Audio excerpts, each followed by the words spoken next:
Last night, I finally did it. I couldn't hold it in anymore. The weight on my chest had grown too heavy, and I had to release what had been buried in my heart for far too long. So, I did. I opened up and shared everything that had been tormenting me for months with the third party. Her reaction? It was almost exactly what I had anticipated. As soon as I finished speaking, she exploded, her face twisted in anger, her voice trembling with fury. But here's where things took an unexpected turn.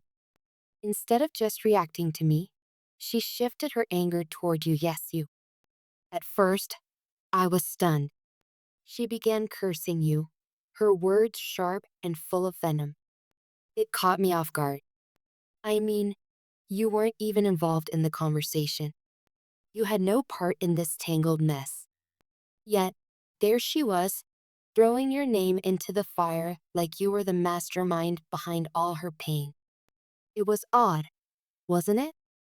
But bear with me, and I'll explain everything. Let me take a step back and unpack this. I want to tell you exactly what I said to her, how she reacted, and why she chose to lash out at you, even though this situation had nothing to do with you, at least, not directly. Her mindset was shocking to me, revealing layers of denial, blame, and misplaced frustration that I hadn't fully understood before. It became painfully clear that she couldn't face her own actions or emotions. Instead of having a real conversation about what had been happening between us, she deflected. She needed someone to carry the blame, and unfortunately, this time, that someone was you. Last night, I faced her, the third party, and told her the truth, something I had been holding back for far too long. It wasn't easy, but I knew it was necessary. I looked her in the eye and said, I want to be with someone else. I want to be with her. I want to be with the person who truly makes me happy. I explained that I had moved on emotionally and that it was time for her to do the same. I was honest and direct because sugarcoating the truth would have only prolonged her pain and my guilt. I thought that by laying it all out, she would find some closure and start the process of healing. I didn't expect it to be easy, but I believed that honesty was the best way forward. The moment those words left my mouth, her reaction was immediate.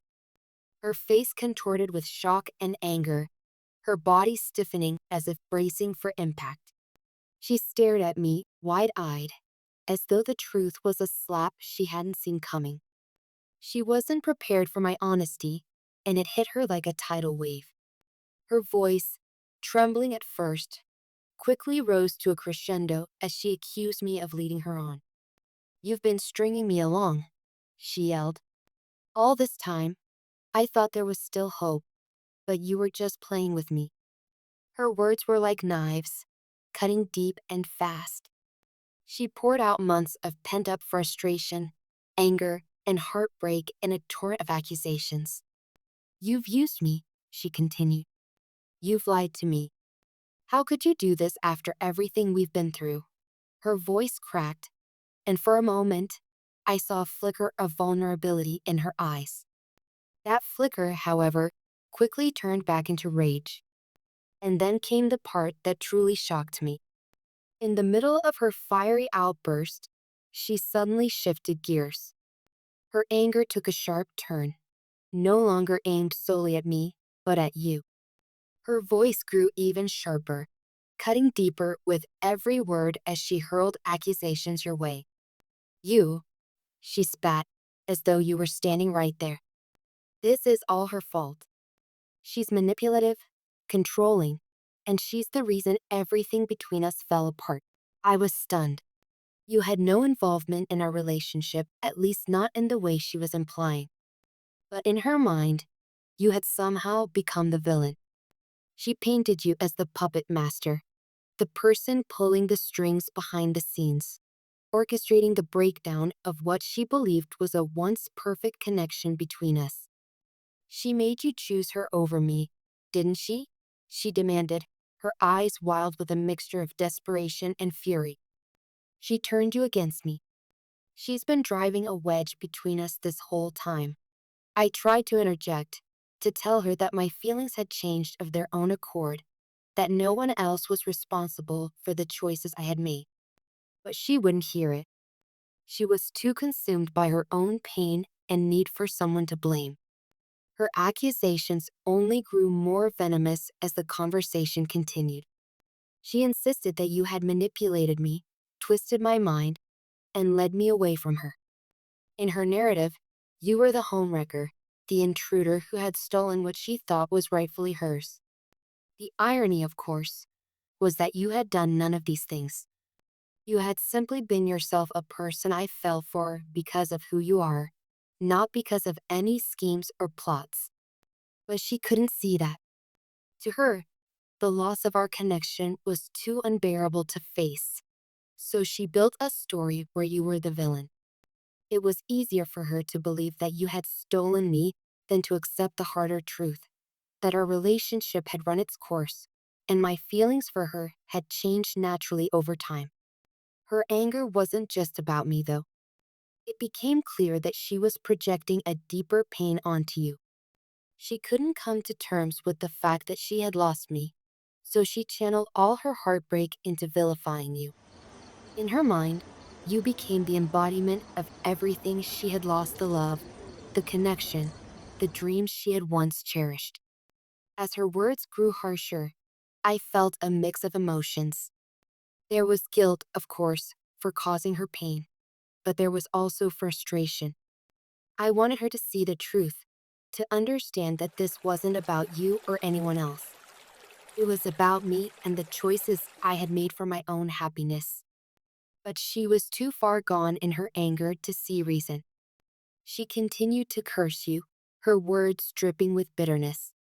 It was as if she believed that by lashing out at you, she could transfer some of her pain onto you, make you feel the same heartbreak she was experiencing. In her mind, you deserved to hurt just as much as she did, because to her, you were the reason her world was falling apart.